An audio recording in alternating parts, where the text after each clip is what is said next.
આ વખતે વડોદરા મહાનગરપાલિકાનું 25-26નું બજેટ રજૂ થવાનું છે.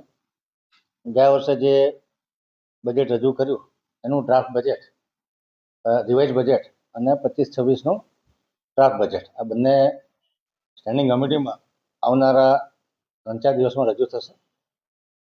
આ વખતે વડોદરા એક નવો અભિગમ અપનાવી, ગયા વર્ષે પણ અપનાવતા, આ વર્ષે પણ અપનાવ્યું કે પાર્ટિસિપેટરી બજેટ, એટલે કે ઓનલાઈન નાગરિકોના સૂચન, રેસિડેન્શિયલ કોમ્પ્લેક્સીસના જે એસોસિએશનો એમના સૂચન, સિવિલ સોસાયટીના સૂચન, જાગૃત નાગરિકોના સૂચન અને એનજીઓના સૂચન, તમામ સૂચનો ઓનલાઈન આવી ગયા છે.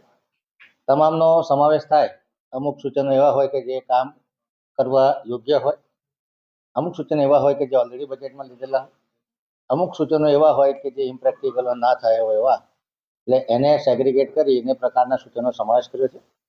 આજે બજેટ રજૂ કરતા પહેલા વડોદરા મહાનગરપાલિકાના 5 પદાધિકારીઓ, એટલે કે માનનીય મેયર શ્રીમતી પિંકીબેન સોનીની અધ્યક્ષતામાં ડેપ્યુટી મેયર, ચેરમેન, નેતા તમામ લોકો હાજર રહ્યા હતા.